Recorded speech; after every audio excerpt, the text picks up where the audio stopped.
할렐루야. 153 저녁기도에 오신 여러분들을 주님의 이름으로 환영하고 축복합니다. 오늘 한날 주님께서 부르신 그 삶의 한자리 가운데서 여러분 주님과 동행하며 사셨습니까? 주님께서 걸어가라 하신 그 삶의 자리에 그 사명들, 그 십자가의 들을 여러분들이 잘 묵묵히 걸어오셨는지 오늘 우리 같이 부를 찬양을 통해서 확인해 봤으면 좋겠습니다. 주님이 홀로 가신 그 길, 나도 그 길을 따라가겠습니다. 우리 같이 사명이라고 하는 찬양 우리 찬양하도록 하겠습니다.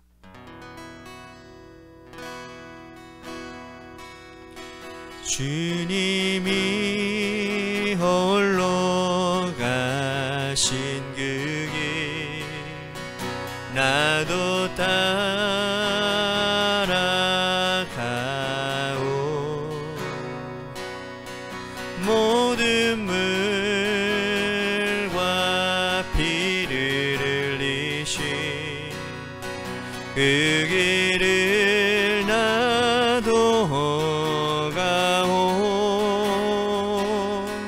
험한 산도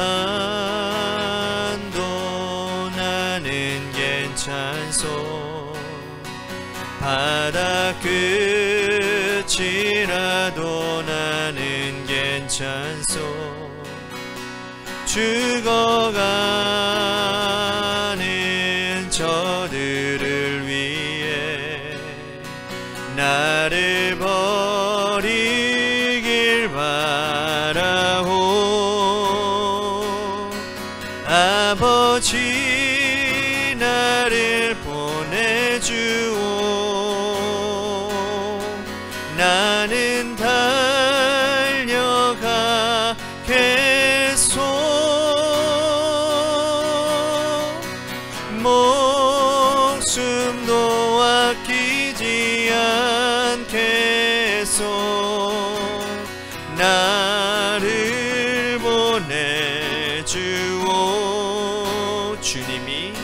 주님이 홀로 가신 그 길, 나도 따라가오. 모든 물과 피를 흘리신 그 길을 나도 가오. 험한 산도 나는 괜찮소. 바다 끝이라도 나는 괜찮소.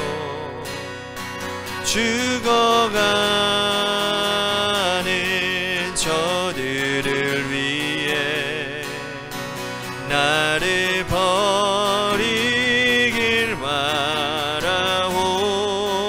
생명을 이 세상이 나를 미워해도 나는 사랑하겠소.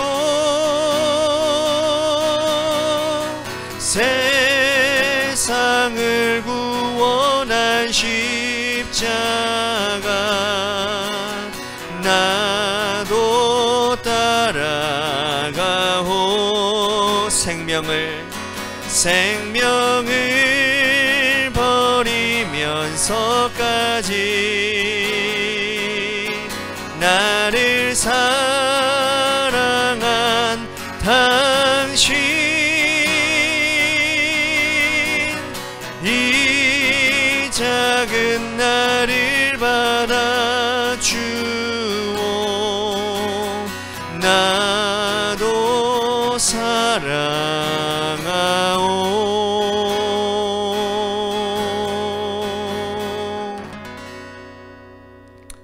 기도하겠습니다. 주님께서 우리들에게 걸어가라 하신 그 주님의 사명의 길, 하나님, 그 길이 너무나도 버겁고 힘들 때가 많습니다. 그렇지만 주님이 가라고 하신 그 길 가운데서 순종함 가운데 하나님, 그 순종을 통하여 하나님이 일하시고 하나님의 이끌어 주심의 역사를 경험하여 결국엔 주님께서 가라고 하신 그 사명의 길을 완주하는 우리 모두가 되기를 간절히 소원합니다. 아니, 그 길이 이미 이루어지고 있는 줄로 믿습니다. 오늘 이 저녁 시간에도 하나님 우리들에게 사명을, 하나님 직분을 다시 한번 바라보게 하실 텐데, 이 말씀이 우리들에게 무거운 말씀으로 끝나는 것이 아니라 우리의 마음 가운데 찔림을 허락하여 주신 그 하나님의 은혜 앞에서 나를 발견하고 회개함으로 회복받는 귀한 시간이 되도록 이 시간을 주관하여 주옵소서. 사랑이 많으신 예수님 이름 받들어 간절히 축복하며 기도하옵나이다. 아멘. 오늘 이 저녁 시간에 하나님이 우리에게 주신 말씀 보도록 합니다. 로마서 2장 1절 말씀, 한 절 말씀만 우리 같이 함께 봉독하겠습니다. 로마서 2장 1절 말씀입니다. 우리 같이 함께 봉독하도록 하겠습니다. 시작. 그러므로 남을 판단하는 사람아, 누구를 막론하고 내가 핑계하지 못할 것은 남을 판단하는 것으로 내가 너를 정죄함이니 판단하는 내가 같은 일을 행함이니라. 아멘. 오늘 이 저녁 시간에도 하나님의 은혜를 사모하셔서 이제 나오신 여러분들에게 하나님의 신령한 은혜와 축복이 함께 하시기를 바라겠습니다. 여러분, 과거에 학교 정문에 보면 이 학생들의 옷차림이나 학생들의 태도를 또 두발 상태를 점검하는 그러한 선도부 학생들이 있지 않았습니까? 그죠? 저도 어렸을 때, 저도 학창 시절 때 경험했던 것 같아요. 선도부원들이 이 배드민턴 라켓을요 이렇게 들고서는 머리에다가 이렇게 대는 거예요. 그러면 그 위에 머리가 좀 많이 올라오면 학생부 주임 선생님한테 보냅니다. 그러면 학생부 주임 선생님이 바리깡으로 확 밀어버렸던 그런 때가 있습니다. 뭐 요즘 같았으면 인권 침해다 그래가지고 난리 났을 텐데, 옛날에는 그런 일들이 있었다라는 것이죠. 실로 이 선도부원의 위치와 그들의 권위는 학생들 앞에서는 정말 압도적으로 높았습니다. 그런데 선도부원 학생들 중에 누구보다도 규칙을 잘 준수해야 될 애들 아닙니까? 친구들 아닙니까? 그런데 그 중에서도 잘 지키지 않으면서 선도원 하는 친구들을 보게 됩니다. 그런 친구들의 말은 들을 수가 없는 거죠. 오히려 손가락질 당하는 겁니다. 귀감이 되지 못하는데 너희들이 누구를 잘못된 것을 지적하냐라는 거죠. 여러분, 이것이 학생들의 세계에서만 가능할 건가요? 우리들의 모든 사회 전반 가운데서 특히나 어떤 특권, 어떤 그런 권위를 가진 사람들, 권력을 가진 사람들, 높은 자리에 위치해 있는 사람들, 하나같이 다 모범을 보여야 되고 또 본이 되어지는 일들을 해야 되는데, 그렇지 않은 가운데서 그 자리에 올랐을 때, 그리고 그 자리에서 그런 권력을 행사했을 때에는 뭘 될까요? 사람들에게 손가락질 당하게 된다는 겁니다. 이것은 목회자도 마찬가지일 것이라는 것이죠. 그런데 여러분, 이러한 일들이 오늘날에만 일어났던 것이 아니고 과거에 예수님이 계셨던 그 시절, 특히나 오늘 본문의 배경인 사도 바울이 복음을 전하던 시절에 유대인들에게 그 일들이 일어났다라는 겁니다. 이 유대인들에게 그릇된 특권의식이 있었다라는 거죠. 유대인들은 그 특권의식을 가지고 살았고, 그 중에 하나가 뭐였느냐? 그들에게 선민의식이라는 것이 있었습니다. 모든 민족 중에 우리가 제일 먼저 선택을 받은, 그래서 우리는 우월한 민족이라는 것이죠. 사실 외적으로 보면 유대인들은 보잘것없는 민족입니다. 기원전 586년에 바벨론에 의해서 완전히 멸망당하고 예수님이 이 땅에 오실 때까지도 나라를 되찾지 못했지요. 오늘 본문인 바울이 복음을 전하던 이 시절에서도 로마의 피지배 계급 계층들로 살아야만 했습니다. 600년이 넘는 그 기간 동안 나라 하나 없는 민족이, 그러한 그들은 그 그릇된 특권의식을 가지고 똘똘 뭉쳤습니다. 쥐뿔도 아무것도 가지고 있지 않으면서도 이방인들을 무시했다는 거죠.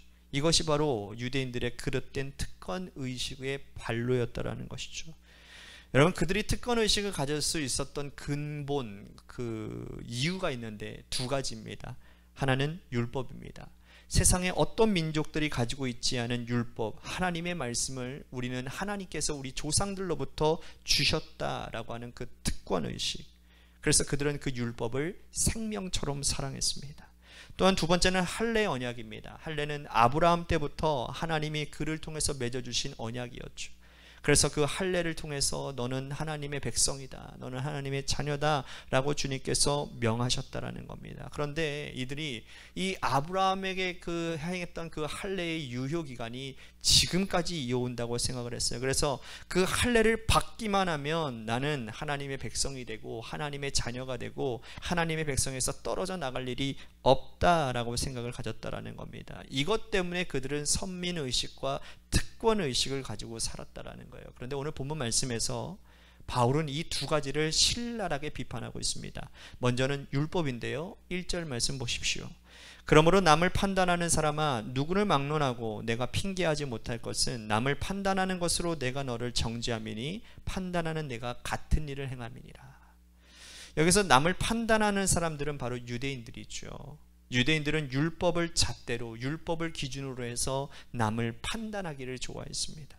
율법의 기준에 의하면 이방인들은 율법을 지키지 않음으로 인해서 하나님의 선택을 받지 못하고 그들은 지옥불에 떨어질 수밖에 없는 존재들이라는 거예요. 대놓고 정죄하는 것이죠. 지옥 갈 놈들.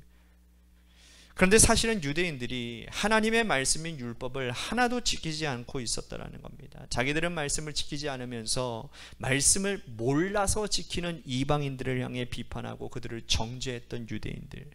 바울은 그러한 유대인들을 향해 얼마나 큰 죄 가운데 있는지를 신랄하게 비판했다라는 겁니다. 하나님께서 너희들 가만두지 않을 것이다. 하나님께서 너희들을 심판하실 것이라고 3절에 말씀을 하고 있어요. 오늘 우리는 어떻습니까? 우리가 먼저 된 자라는 것, 하나님께서 우리를 택하시고 이 자리를 불러주셔서 지금도 우리들이 이 저녁부터 우리들이 하나님의 말씀을 듣게 하신 우리, 말씀을 먼저 받은 자들이잖아요. 과거 구약시대, 신약시대에 의하면 우리도 먼저 선택받은 자들입니다. 세상의 수많은 사람들보다 하나님께서 우리를 먼저 택하시고 또 먼저 택한 자들에게 오늘 이 시간에 하나님이 우리에게 말씀으로 선물을 주셨다라는 거예요. 그런데 왜 우리는 그 말씀대로 행하지 않는 것일까요? 오늘 이 자리에 함께 예배드리고 또 우리 관악교인들은 이 질문에 뭐라 해야 될까요? 상관이 없는 질문인 것 같습니다. 그죠? 우리는 하나님의 말씀을 잘 따르는 사람들이잖아요.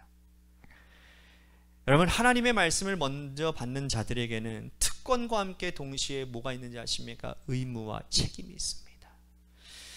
하나님의 말씀을 먼저 받은 자들은요, 말씀대로 행할 의무와 책임이 있다, 그 말이라는 거예요. 하나님의 말씀을 우리들이 10가지를 받았으면 10가지를 다 지켜야 되는 것이 하나님의 백성이고 하나님의 사랑을 받을 수 있다는 거예요. 그런데 말씀을 우리는 행하지 않으면서 그 말씀을 우리도 행하지 않는 자가 믿지 않는 자들을 비판하고 있다고 한다면 여러분, 우리들에게도 역시 하나님의 진노하심이 임할 수 있다는 사실을 기억해야 된다는 거예요. 바울은 이어서 13절에 이렇게 말씀하고 있습니다. 하나님 앞에서는 율법을 듣는 자가 의인이 아니요 오직 율법을 행하는 자라야 의롭다 하심을 얻느니라. 자, 로마서 하면 우리들이 떠오르는 교리가 있습니다. 이신칭의, 믿음으로 우리들이 구원을 받는다. 그렇죠? 오직 믿음으로 우리들이 의롭다 하심을 얻는 것, 이것이 이신칭의 아닙니까? 그런데 여러분, 이 믿음이라고 하는 것, 이신칭의만을 우리들이 강조하다 보니 믿음만을 강조할 때가 많은 것 같아요. 그런데 이 믿음이라고 하는 것은 행위가 없는 믿음을 말하지 않습니다. 믿음은 듣고 행하는 것, 포괄적인 의미라는 거죠. 저 사람이 믿음이 있다라고 할 때 말로만 믿습니다, 믿습니다 해서 그 사람의 믿음이 좋은 게 아니에요. 그 사람이 그 말했던 그것을 행할 때의 믿음이 좋다라고 얘기를 하는 겁니다.